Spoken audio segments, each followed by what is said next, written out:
यानंतर पाहूयात इतर बातम्या। ब्रेकिंग न्यूज आहे। नवनीत राणा आजच भाजपमध्ये प्रवेश करणार असल्याची माहिती आहे। भाजप नेते चंद्रशेखर बावनकुळे यांच्या उपस्थितीमध्ये त्यांचा प्रवेश होणार असल्याची माहिती समोर येते आहे। बावनकुळेंच्या निवासस्थानी हा पक्ष प्रवेश होणार आहे आणि रात्री 10:30 वाजता हा पक्ष प्रवेश होणार असल्याची माहिती समोर येते आहे। तर आता आपण बघू शकतोय तासाभरानंतर नवनीत राणा यांचा भाजपमध्ये प्रवेश होणार आहे। थोड्याच वेळापूर्वी नवनीत राणा यांना उमेदवारी जाहीर करण्यात आलेली आहे। भाजपकडून ही उमेदवारी जाहीर झाल्यानंतर लगेचच नवनीत राणा या नागपूरकडे रवाना झाल्याची माहिती समोर येते आहे आणि त्या आता भाजपमध्ये प्रवेश करणार आहेत। तर चंद्रशेखर बावनकुळे यांच्या उपस्थितीमध्ये रात्री 10:30 वाजता त्यांचा प्रवेश होणार असल्याची माहिती आहे।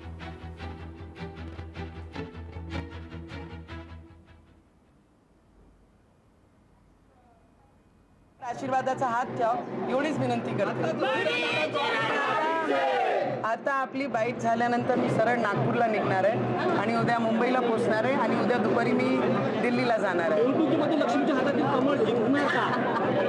मला वाटते लक्ष्मी जेव्हा नाव आपण देतो आणि या अमरावतीची घरची जेव्हा लक्ष्मी आपण म्हणतो सून म्हणून, या जिल्ह्यामध्ये मी गेल्या 13 वर्षापासून काम करत आणि ॲज ए खासदार 5 वर्ष मी सतत लोकांमध्ये राहिले।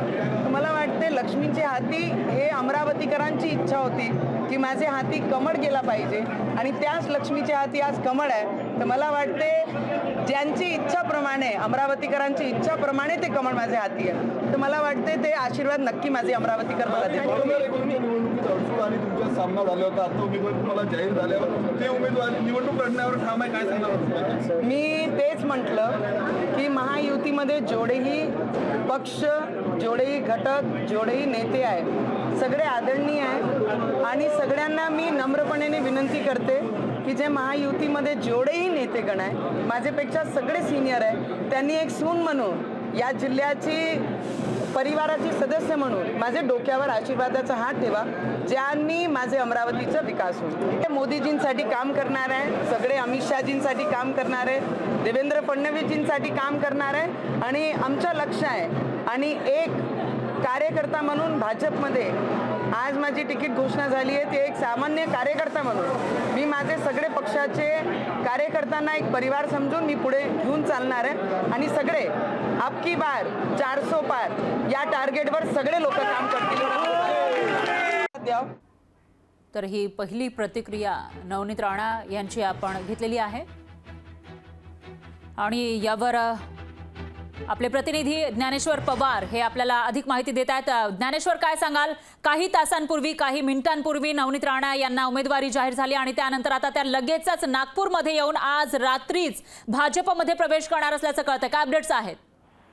नक्कीच प्रचंड विरोधानंतर नवनीत राणा यांना जे आहे ते भाजपनं आज उमेदवारी जाहीर केलेली आहे। एकंदरीतच पाहिलं तर रात्रीच भाजपाचे पदाधिकारी जे आहेत ते नागपूरमध्ये येऊन उपमुख्यमंत्री देवेंद्र फडणवीस आणि त्याचबरोबर प्रदेशाध्यक्ष चंद्रशेखर बावनकुळे यांची भेट घेत नवनीत राणा यांना उमेदवारी देण्यात येऊ नये असा विरोध त्यांनी केला होता। मात्र जवळपास अर्धा ते 1 तास चाललेल्या बैठकीनंतर चंद्रशेखर बावनकुळे यांनी पदाधिकाऱ्यांशी चर्चा केल्यानंतर विचार केला जाईल किंवा त्यांची समजूत काढण्याचा त्या ठिकाणी प्रयत्न केला आणि आज एकंदरीत नवनीत राणा यांना उमेदवारी जाहीर झालेली आहे आणि आज ते रात्री 10:30 वाजता कोराड येथील प्रदेशाध्यक्ष चंद्रशेखर बावनकुळे यांच्या निवासस्थानी जे आहे ते भाजपची माळ आपल्या गळ्यात टाकून अधिकृतपणे भाजप पक्ष प्रवेश करणार अशी माहिती जी आहे ती मिळत आहे। आता थोड्या वेळातच नवनीत राणा जे आहे ते अमरावतीवरून नागपूरकडे रवाना होतील।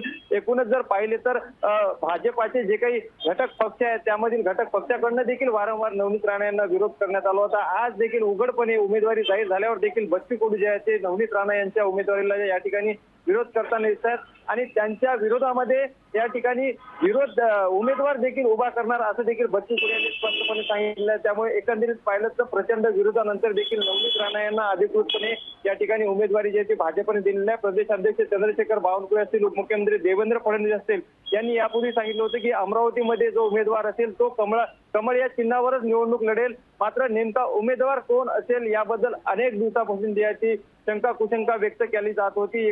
तर एका बाजूनं नवनीत राणा यांनाच उमेदवारी मिळेल आणि असा नवनीत राणा असतील, रवी राणा असतील यांनी देखील दावा केला होता। मात्र आज अधिकृतपणे भाजपाची यादी आलेली आहे, त्यामध्ये नवनीत राणा यांना जे आहे ते भाजपनं उमेदवारी दिलेली आहे। त्यामुळे आज नवनीत राणा रात्री 10:30 वाजता प्रदेशाध्यक्ष चंद्रशेखर बावनकुळे यांची भेट घेऊन त्यांच्या निवासस्थानी नागपूरच्या कोराडी येथे जे आहे ते 10:30 वाजता पक्षप्रवेश करतील अशी माहिती मिळते आहे। निश्चितच ज्ञानेश्वर, याविषयीची अपडेट आपण तुमच्याकडून घेत राहूया. दरम्यान धन्यवाद तुम्ही दिलेल्या या सविस्तर माहितीसाठी. अमरावती लोकसभेसाठी अमरावतीच्या ज्या विद्यमान खासदार आहेत नवनीत राणा यांना भाजपकडून उमेदवारी जाहीर झाली आणि याच विषयावर माझ्यासोबत बोलण्यासाठी आमदार रवी राणा आहे. भाऊ, सगळ्यात पहिले लोकशाही न्यूज करणं तुम्हाला अभिनंदन. काय पहिली प्रतिक्रिया आहे? बिलकुल.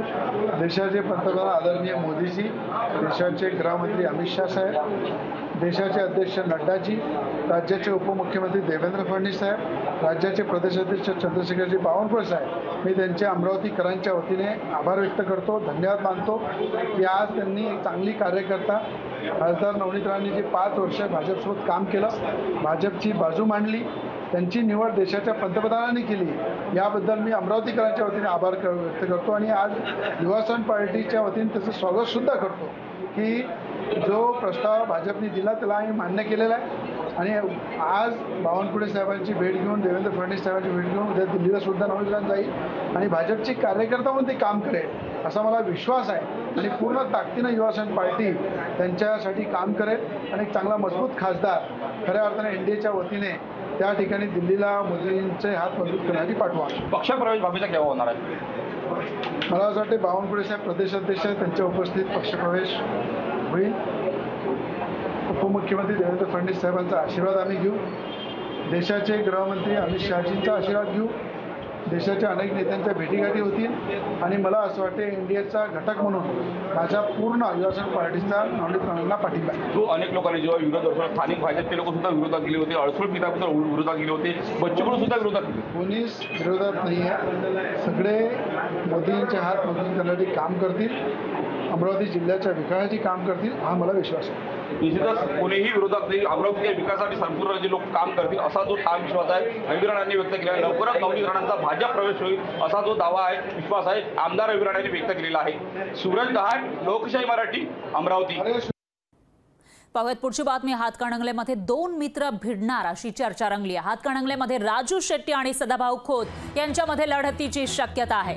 सदाभाऊ खोत हातकणंगले लोकसभेसाठी इच्छुक आहेत, तर सदाभाऊ खोत उद्या फडणवीसांची भेट घेणार आहेत. हातकणंगले लोकसभेबाबत ते भेट घेणार असल्याची माहिती समोर येते. त्यामुळे आता सदाभाऊ खोत यांना हातकणंगलेमधून महायुतीतून उमेदवारी मिळणार का असा सवाल आहे. आणि जर त्यांना उमेदवारी मिळाली तर हातकणंगलेमधून 2 मित्र भिडण्याची शक्यता आहे, कारण हातकणंगलेमधून लढणार असल्याचं राजू शेट्टी यांनी याआधीच सांगितलेलं आहे. ते मवियाकडून लढतील किंवा स्वतः. लोकशाही मराठी ऐका, पहा, जागरूक रहा.